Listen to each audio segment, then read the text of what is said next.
This is Martin Giles of the Guildford Dragon News, and today I'm pleased to be joined by the prospective Lib Dem candidate for Guildford in the next general election, Zoe Franklin. Hi, Zoe. Thank you for giving your time to the Guildford Dragon.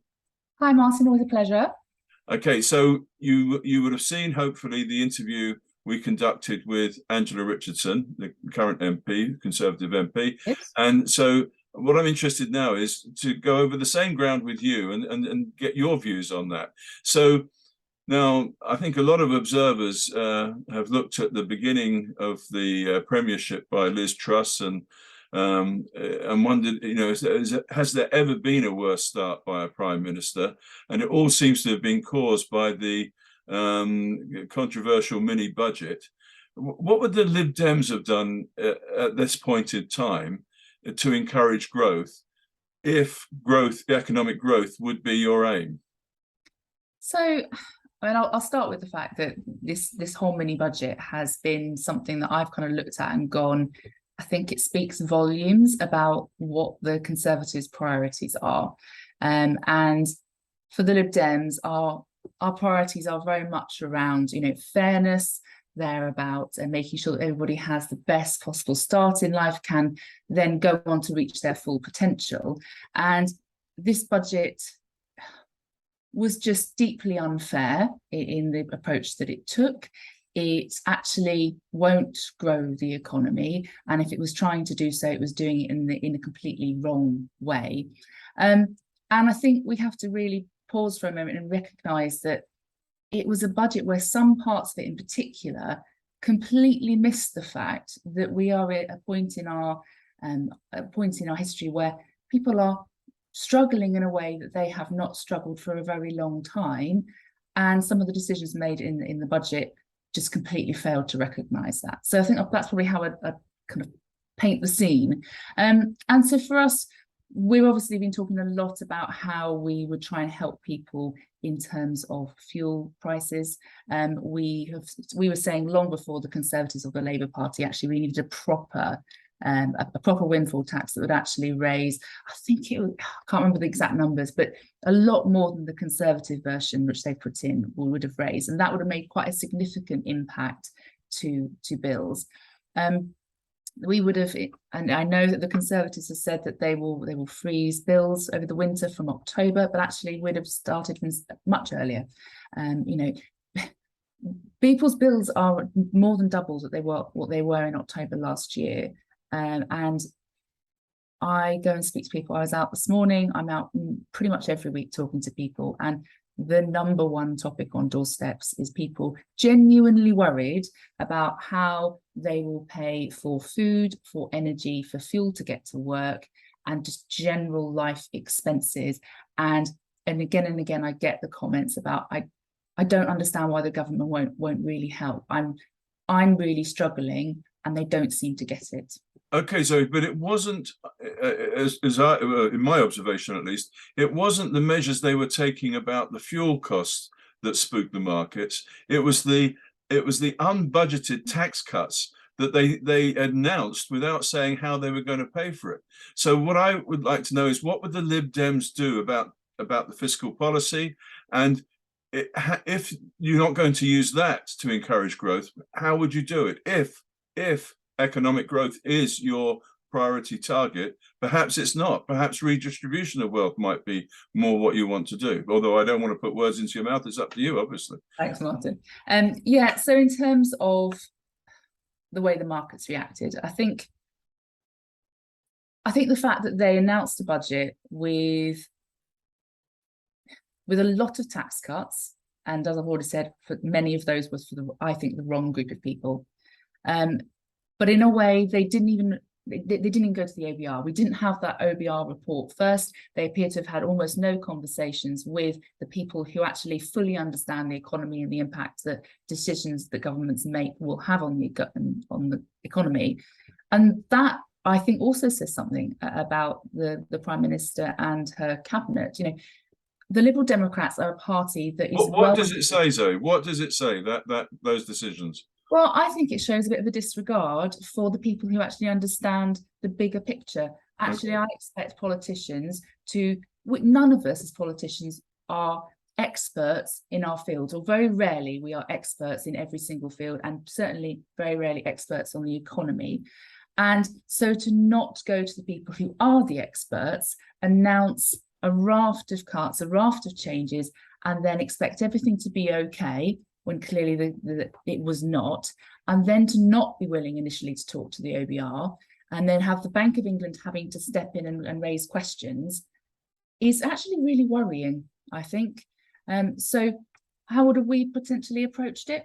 Well, just before you go into that, of course, Kwasi Kwarteng is a PhD in economic history, but you would have thought, you may have thought that would have taught him this might not have been a good idea. So he does have some expertise or qualification, doesn't he? Perhaps, but I think there's also an element of the way I probably put it is being blinded by ideology. Right. The Conservatives want to go in a particular direction, and I don't think they've thought through the consequences of that for real people on the ground. So if I can turn to kind of what approach yes, please. The Lib Dems, it's sort of a running joke that the Liberal Democrats are very much a party based on looking at the facts, and our manifestos are known to be quite long, quite detailed, and they are actually always fully costed. So we would have absolutely been engaging with people like the OBR, the Bank of England. And for us, growth has to be environmentally sustainable. So that's part of it. I personally think that actually sometimes we get hung up too much on economic growth and forget that actually that needs to go hand in hand with the well-being of people in our country and beyond. So for me, I want to see kind of both of that considered when we look at economic growth. We shouldn't just be going for economic growth's sense. Okay, so what I said to Angela Richardson was, it's one thing to grow the size of the cake, but if people don't get a bigger slice of that cake, what have you done? All you've done is help the people that perhaps are already got a big slice. Yeah, and so I think that's. Do you agree with that? Do you agree with that sort of? I know it's a crude analogy, but do you think that's the right way to look at it? I think to a certain extent, yes. I think that's for me why the tax cut, the banker's bonus situation is wrong. It's why until they rolled back on it, the whole 45p tax rate being abolished was wrong. To give back money to those who are richest in our communities, while also resulting in some of the most struggling financially being far worse off, isn't right. Actually, we should be trying to raise up everybody, including the poorest in our communities. And sometimes that means that big corporations, that the highest earners need to pay a bit more in order to enable people who are on lower incomes to be able to live. And that's particularly evident at a time like this, when, as I've said, people are genuinely questioning how they will pay for all of the different bills that are going to come in this winter. Okay, and you think you can do that without disincentivizing the entrepreneurs and the investors? Yeah, absolutely. Okay, right. So obviously we've got Conservative backbenchers, some of whom are very unhappy with what's happened over the last few weeks, and it appears that our MP Angela Richardson is in that camp. What do you think she should do now as a member? She's obviously a member of the Conservative Party. What do you think she can do to represent us in the best way? Yeah, so as an MP, your first responsibility is to your residents. So I'm going to slightly turn it around to what would I do, and then I will kind of follow that up with what should I think she should do. And I spend a lot of my time talking to residents. So I think that's a very important part of actually, if you're going to decide what you're going to do, you need to go out and talk to your residents. You need to understand the experience that they are having right now as a result of the announced changes in the mini budget. So the first thing I would say to her is, you need to be going out and talking to your residents, because I heard her say in the interview that actually her post bag is primarily about the environment. Environment is so important. But actually, the thing I'm hearing from residents is, yes, I'm hearing about the environment. Yes, I'm hearing about other issues. But I've said it before, and I'm going to say it again. The biggest issue I hear about is people worrying about the economic situation and the cost of living. So I think she needs to go out there and talk to people. She's mentioned that she's talking to Conservative ministers behind the scenes. Fantastic. Glad to hear that's happening. And I hope she is making it very clear that the residents of Guildford are not happy and they are expecting more from the government. And then the final thing I say is she needs to vote against the budget. It is not the right budget at this point in where we are at in terms of the cost of living crisis. And she needs to stand up and put residents first over and above, the party ideology or anything like that. It's residents who she needs to be thinking about right now. Okay, well, that's clear. Your view is clear on that. So now the current poll of polls is showing a Labour lead of over 20 points ahead of the Conservatives, but the Lib Dems have not improved their standing. Doesn't this show that actually we're getting back to a two-party situation, and the Lib Dems are not having much influence or increasing their fortune? So I think it's important to know about the important thing to know about polls like that, Martin, is that they are national polling. They don't reflect a seat-by-seat polling situation. So actually, we know in a place like Guildford that the Liberal Democrats are the best. No, I understand that's not the local situation, and we can go on to that. But why aren't the Liberal Democrats nationally improving their political fortunes, given that the government is in such, has such a low ebb? So I think part of it is that we weren't able to have our conference. I am fully behind the fact that we decided that we wouldn't go ahead because it was the right decision given the sad passing of the Queen. So that, of course, then has an impact upon our media coverage. We had some absolutely brilliant stuff that would have been being discussed at conference. If we'd have had that media opportunity, people have been able to see what we are proposing to take forward. I'm not going to give you a sneak preview at this point. Okay. Save that for another time. Right. And so people would have seen that, and actually I think we'd be polling higher. But we do see the Liberal Democrats going up, they go back down again, but it's always within a certain set of parameters. So I'm really pleased, actually, that people are recognising that the government, the Conservatives, are making a real hash of the situation right now, and people's voting intentions are changing. But I look at the national polls, and then, as I said, I know that they don't reflect the local situation. Okay, so what is the local situation then? So we know that in Guildford, the Liberal Democrats are best placed to beat the Conservatives. We know that based on, obviously, we co-lead the council. We saw in the general election 2019 how close we got, and I firmly believe that we are the challengers at the next general election, and I hope to win. And we talk to people all the time, and people who don't want to vote Conservative are ready to vote Lib Dem here in Guildford in order to get the Conservatives out. And they are happy with what the Liberal Democrats are doing at the local council. And I hear all the time that people are ready to vote Lib Dem. Okay, good. Well, that's covered the situation at Westminster, and now I'd like to look at the local planning situation from the angle of the national policy, because of course you're looking to get into Westminster, and it's Westminster that sets the national planning policy. So now the latest is, and this is from an article in iNewspaper. They're saying that planning laws are set to be overhauled by Liz Truss to end what they call Soviet style and top-down housing targets, and let local communities approve new developments more easily. And she's asking, they say, Housing Secretary Simon Clarke to water down the powers of the planning inspectorate, arguing it was too easy for the body to overrule council's decisions. Would you agree with those aims? I think I'd start by caveating it with the government has said many things over the recent years about changing planning regulations, and they have not materialised. And I find it deeply frustrating that generally planning seems to benefit developers rather than local residents. But on the point of actually giving more power to local people, more power to local authorities. I think in principle that's a really good idea. But honestly, Martin, I will believe it when I see it. Okay. I mean, we have seen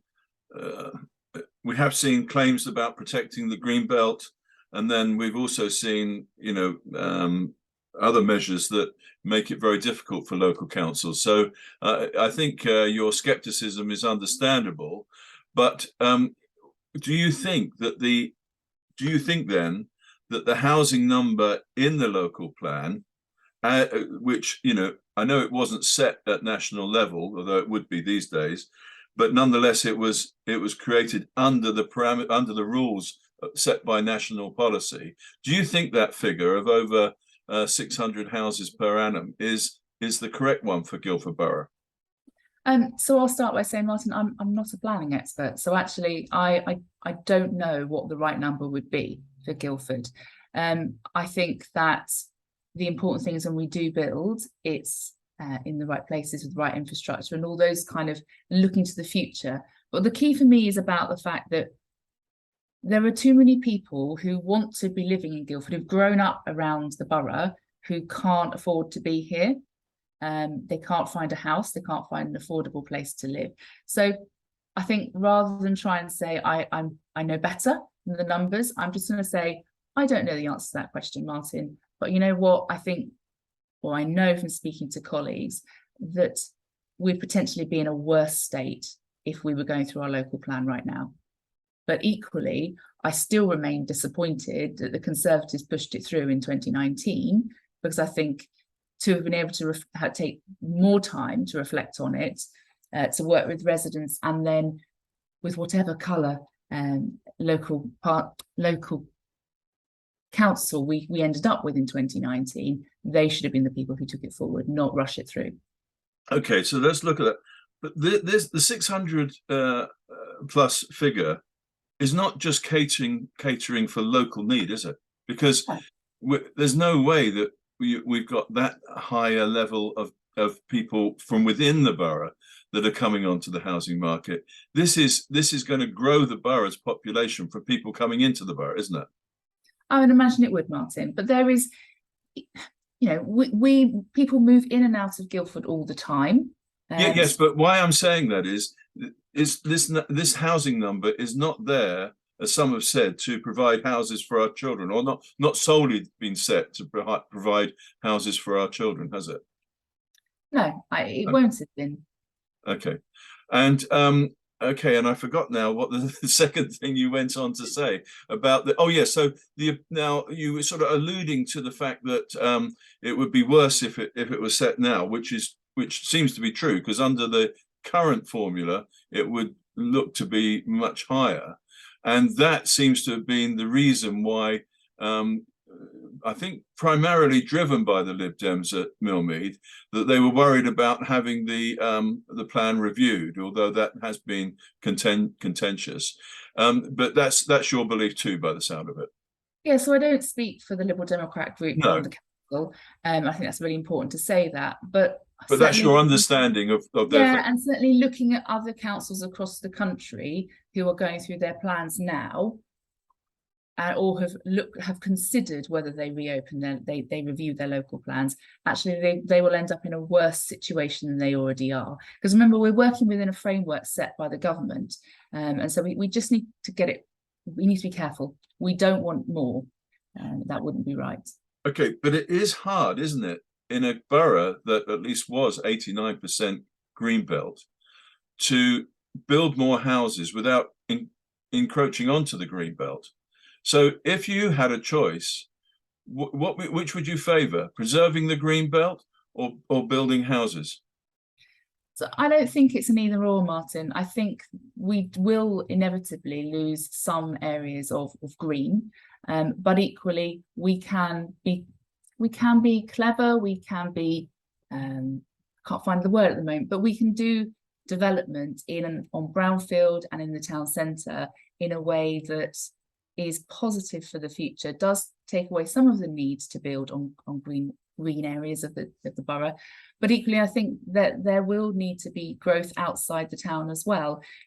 People choose to live in our more rural areas of the parts of the borough for a reason, and we do want to see some of our villages expand, but it has to be always be done carefully and in a considered way, and looking to how to build communities and how to enable communities to grow in the right way.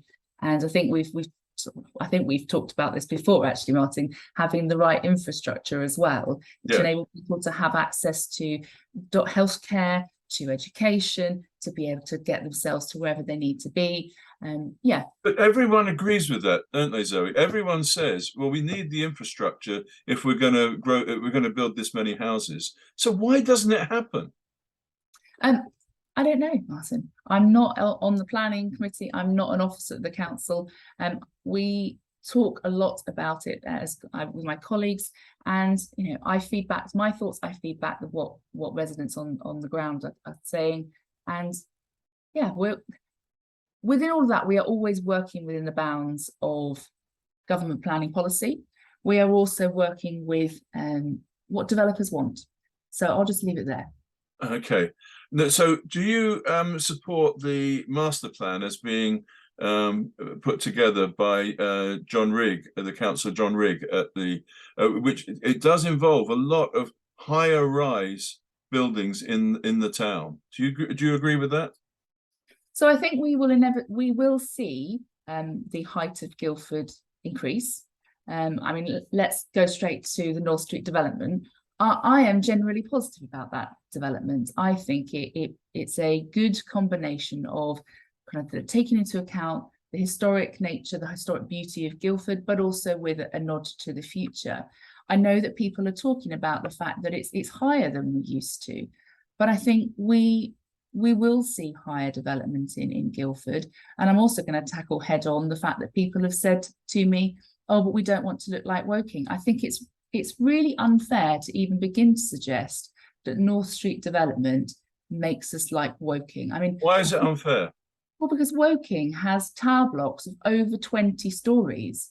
We're looking at, well, I'm not saying the development at North Street, I think, is between 8 and 14 at its peak. But it's still a lot higher than we've been used to in Guildford.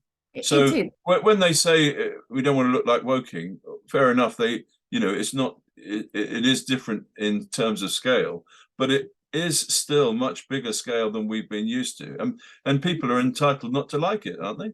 Absolutely, and people are entitled to like it. I've spoken to people who like it. Right. So how do we find out if most people like it? So I'm not averse to having a conversation about building heights. And I really appreciate the fact that residents do talk to me about all sorts of things on the doorstep. In fact, I was having a conversation about North Street this morning when I was out, and we were talking about just this. And the thing I said to the resident was, I want to have a conversation about heights. It is for the local council to think about actually how that works in a policy sense.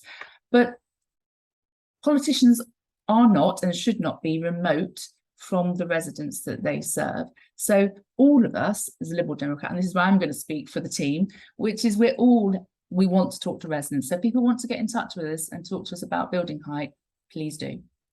Well, you still haven't told me about how we can find out what most people want in Guildford. Well, it's conversations, Martin.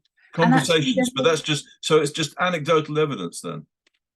You need to have conversations. There's obviously the developers are going to be talking to residents and having the opportunity for people to see the plans over the coming weeks through to when the planning application goes through. And so that's part of the process. I'm not going to put words in the mouth of the council, Martin, in terms of how the best way to do that is. No, but you could have a view on it. I mean, they wouldn't have to do what you say, would they? So I still maintain having conversations is the best way to understand, Martin. Okay. Because actually, planning, can I just say this? Planning is a really important issue, but I think I've already alluded to the fact that out of all the conversations I have, it is a thing that doesn't come up the most.